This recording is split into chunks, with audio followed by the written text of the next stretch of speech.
RCR, la red que comunica y une al Perú.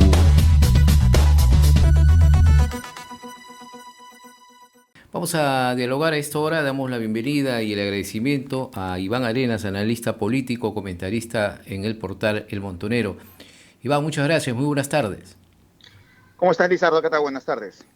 Sí, hay preocupación porque si bien es cierto, ha bajado el nivel de protestas en el sur, prosigue desde ya hace varios meses la paralización del corredor minero del sur y con ello la paralización de los proyectos ubicados pues en Apurímac, Cusco, Arequipa y Puno. ¿Qué es lo que viene ocurriendo, Iván? Por favor, si nos puedes comentar y cuáles son estos riesgos latentes en esta parte en donde siguen los problemas. Para poner un poco en contexto, vale decir que el corredor vial del sur o corredor minero del sur es una larga extensión de una carretera en la que involucra a varias regiones, entre ellas a Cusco, Apurímac, Arequipa, Moquegua. Si entendemos, si involucramos con eso a los últimos proyectos y operaciones mineras en el sur de Moquegua, ¿no? Entonces tenemos una zona estratégica, se llama Sino Activo, es crítico estratégico, que es importante para el desarrollo nacional. Esta es una zona que ha venido siempre en conflictos, siempre en bloqueos, siempre en protestas, por diferentes motivos. En estos precisos momentos, si bien no se pueden detectar algunos bloqueos o paros en las propias carreteras, lo que sí hay es una amenaza y un riesgo constante de varias características. En este momento, las tres empresas más importantes, las Bambas, Constancia y Antapacay, que son las tres operaciones más importantes de cobre, donde básicamente el 50% del cobre nacional se produce allí. Solamente Las Bambas es la única que no puede sacar en este preciso momento, desde el día 7 de diciembre no puede sacar su producción. Entonces ya van varios días, varias semanas en las que no puede hacerlo. Ha podido hacer ya Constancia, la ha podido hacer también Antapacay, pero el único proyecto, la única operación que no puede desarrollar todavía o no puede transportar todavía los procesados de cobre es Las Bambas, ¿no? Que está en una amenaza y un riesgo constante, básicamente Las Bambas. Ahora, todo el corredor minero sí está, como te decía, en un riesgo constante. Esta vez se ha detectado, por ejemplo, que en los últimos días en Quispicanchis, algunos comuneros, algunos líderes de las comunidades y algunos dirigentes de algunos comités y frentes han llamado ya a la toma de la carretera, de esta carretera Vial Sur o el corredor Vial Sur, la han llamado así prácticamente a tomarla. Entonces eso es un riesgo que definitivamente tienen que saberse y que las instituciones respectivas tienen que tomar cartas sobre el asunto. Así es, ¿no? Iván, y precisamente, ¿por qué no se actúa, por qué el Estado no actúa dentro del marco legal? El Estado tiene la capacidad para poder hacerlo, sin embargo, en este preciso momento, como te digo, el Estado ha tratado de entrar en la zona. Vale recordar que este es un gobierno que el día 7 empezó y ese mismo día empezaron las protestas. Entonces, tanto la PCM como el Ministerio de Energía y Minas, básicamente lo que han tenido que hacer es mitigar los bloqueos. En este momento ya es un momento para que ellos desplieguen y desarrollen estrategias.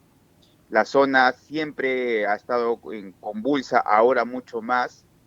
¿Ya? El gobierno no ha tenido tiempo, y eso es importante también poder subrayarlo, el gobierno no ha tenido tiempo de poder desarrollar o desplegar algunas estrategias de gestión para reducir básicamente la conflictividad, solo se ha dedicado a mitigar los bloqueos.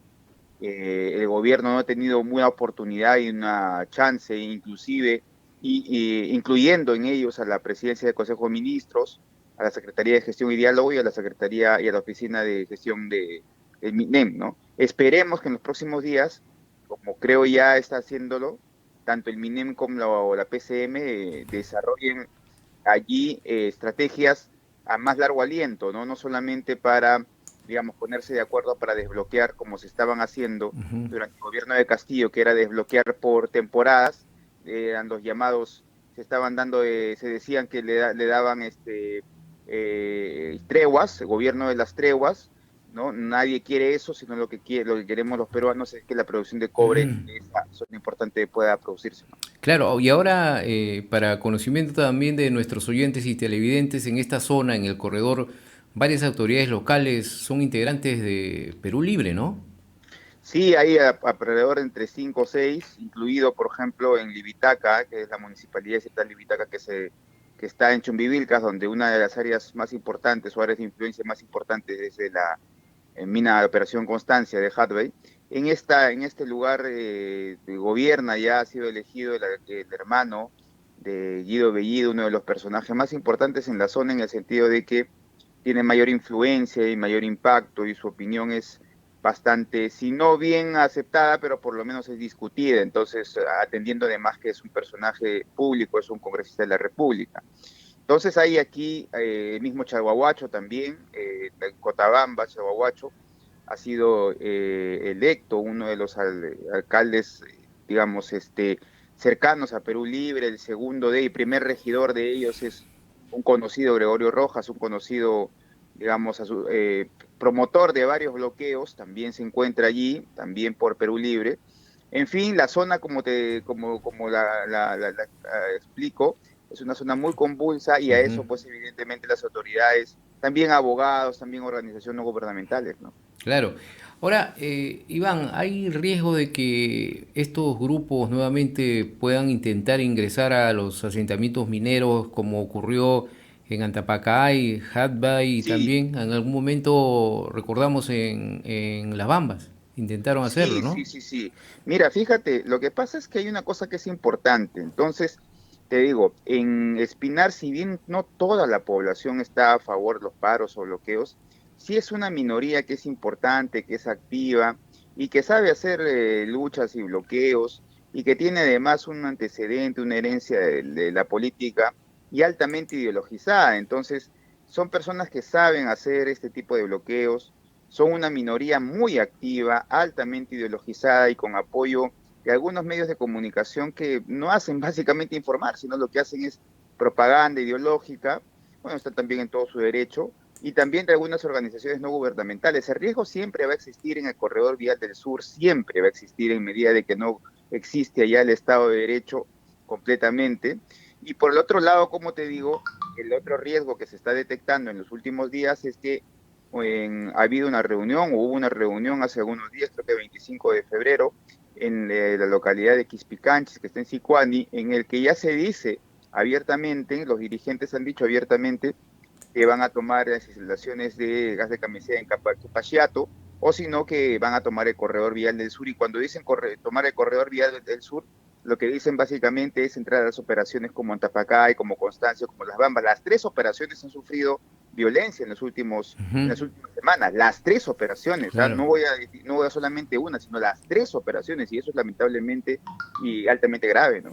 Y no se ha identificado a nadie, eso es lo que a mí me causa mucha impresión, ¿no? Y preocupación que no se tenga un identificado, que actúen las autoridades respectivas, capturarlos, porque están cometiendo un delito y se sabe pues que eso está estipulado en las normas, ¿no? Como un delito. Mira, yo creo que sí se ha reconocido, es decir, la Policía Nacional sabe, sino que aquí pasa un detalle muy importante que también vale la pena decirlo, que el Ministerio Público y la Fiscalía todavía no toman cartas sobre el asunto, y si la Fiscalía tomara cartas sobre el asunto, muchos de los fiscales que en este preciso momento se encuentran en esta zona, tienen miedo a hacer las denuncias, las indagaciones, las investigaciones. Eso también hay que decirlo. Había pasado un caso en el que, por ejemplo, en Espinar, un fiscal se deshizo de una investigación en la que él al final dijo que no le habían hecho nada, cuando en realidad estaban ahí las imágenes. Entonces hay una especie de amenaza, que es lo que es lo que es también importante resaltar. Mira, las empresas mineras en esta zona ya tienen una especie de seguridad, protocolos de seguridad, estándares de seguridad, como si estuviesen en una guerra. Mm. No es una cosa absolutamente normal. Es decir, no es una inversión en la que tú proteges tu inversión por la seguridad que siempre puede existir, inseguridad que siempre puede existir, sino que hay otras cosas y otras condiciones que lo que han hecho las empresas es que las empresas se preparen sus estándares de seguridad para un escenario de guerra. escenario, y eso te hace recordar al escenario senderista donde Claro. terrorista, donde en cualquier momento podían entrar 30, 40 personas, no eran todos, Ujú. podían entrar de manera violenta, y eso es lo que básicamente está sucediendo en la zona. Las empresas no pueden operar libremente, las empresas han decidido optar por estándares de seguridad como si estuviesen en una guerra, y eso es lamentable para las inversiones mineras en el país, entendiendo además que el 50% del cobre se produce acá y que el Perú básicamente es un país que le debe, digamos, el crecimiento y la reducción de la pobreza, el crecimiento económico y la reducción de la pobreza y la generación de empleos en la minería y sobre todo al cobre. Ujú. Y esta es una afectación que se da dentro de la economía de nuestro país, ¿no? Si se habla de cifras, ¿se puede mencionar alguna de ellas? Sí, claro que sí. Por ejemplo, Apurímac ha dejado de ganar millones de soles, cerca de 5 millones de soles diarios, solamente en temas de regalías, por la no exportación de los minerales. Los proveedores locales han dejado de ganar cientos de millones de soles, y cuando te digo cientos de millones de soles es verdad. En Las Bambas, por ejemplo, cerca de 75.000 personas están en riesgo, siempre permanente riesgo de quedarse sin empleos, de manera directa y de manera indirecta. ¿Qué te voy a decir ya de los proveedores Ujú. de Espinar o de los proveedores de Chumbivilcas, en la que también están en un constante riesgo? Aquí la zona es una zona de alto riesgo, una zona donde las empresas no pueden operar y donde desafortunadamente toda la, digamos, la contribución económica, social y generación de empleo que las empresas mineras han desarrollado en la zona está por perderse. Hay una clase media enorme que ha surgido gracias a la minería, gracias a empalmarse, a ser proveedores de las empresas mineras, darle servicios, comercios, en fin, y que esta clase media alrededor de la minería moderna puede desaparecer.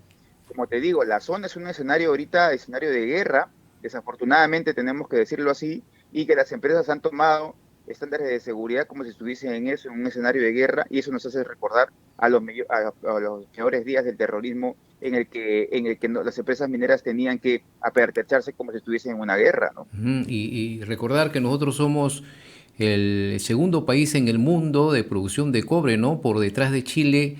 Y aquí los perjudicados, pues, somos los peruanos y que los beneficiados, entre comillas, podemos decir que puede ser Chile, ¿no?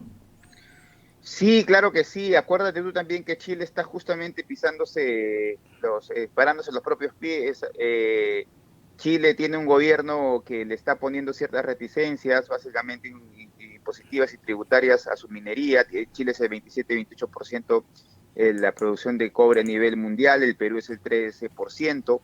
El Perú produce ahorita 2.5 millones de toneladas de cobre. El Perú podría estar produciendo entre 5 o 6 millones, es decir, duplicar en los próximos Ujú. años. El 65% de los 60 proyectos que existen, proyectos mineros que existen en el Perú, son básicamente de cobre. El Perú tiene una muy buena ley en cobre, tiene capacidades competitivas, tiene una baja energía, bajo costo de energía, precio de energía muy barato en semejanza a Chile, que no tiene, por ejemplo, ese tema. El tema de la empleabilidad, aquí somos altamente productivos, una mano de obra calificada muy productiva, y tenemos agua en abundancia, es decir, el Perú tiene ventajas comparativas Ujú. y competitivas que son importantes en el escenario mundial, y sin embargo todo esto, es decir, todos esos insumos que servirían para que el cobre se desarrolle, para generar empleo, para generar riqueza, para generar clases medias, para desaparecer la pobreza en las zonas más aledañas a las empresas mineras que precisamente no se encuentran en la costa, sino en las zonas más difíciles, podríamos generar innumerables oportunidades para millones de peruanos. Sin embargo, la estamos rechazando, la estamos desperdiciando en un momento en el que el mundo va a necesitar más cobre, el mundo Claro. va a necesitar Iván, cobre se para... estaría perdiendo esta oportunidad de seguir con todas estas facilidades que podemos tener los peruanos en esta producción de cobre, de pasar a ser quizás el primer productor de cobre en el Sí, mundo. claro, claro, que tranquilamente el Perú podría, si el Perú planifica muy bien y el Perú llega llega a un acuerdo concertado entre sus instituciones económicas, instituciones políticas y sociales, tranquilamente podríamos llegar a ser, por lo menos a competirle a Chile en el primer lugar de producción de cobre. El mundo para el año 2050, entendiendo además que estamos en una transición energética de Ujú. energías fósiles, energías renovables, y va a ser el mundo básicamente de electricidad. El mundo va a necesitar básicamente cerca de 60 millones de toneladas de cobre en los próximos años. El mundo tiene ahora una demanda de 30 millones, es decir, va a duplicar esa demanda, y el mundo necesita en este momento cobre. Hay una demanda insatisfecha todavía de cobre. China necesita el cobre, es decir, el futuro es básicamente de cobre, es un futuro limpio, es un futuro renovable. Frente a esa situación, el Perú está perdiendo la enorme oportunidad de convertirse en liderar el puesto, o por lo menos en decirle a Chile que Perú tranquilamente podría ser el primer país productor de cobre en el mundo, pero no lo puede hacer justamente por escenarios como estos y porque existen grupos altamente ideologizados y vale decir de izquierda, que tienen organismos, asociaciones, incluido la minería informal, también vale decirlo, sobre todo ilegal, básicamente la minería ilegal, ¿no? Que se asocian con ellos para lo que hacen es sabotear algunas inversiones mineras que tranquilamente podrían generar millones en contribución y en impuestos, generación de empleos y reducción de pobreza. Eso desafortunadamente estamos desaprovechando. Muy lamentable esta situación. Muchas gracias, Iván Arenas, por estos comentarios, estos detalles que nos han dado ilustrándonos sobre esta situación que estamos viviendo, sobre todo en lo que respecta al sector minero. Muy amable, muchas gracias nuevamente, un abrazo. Un abrazo, muchas gracias, saludos. RCR, la red que comunica y une al Perú.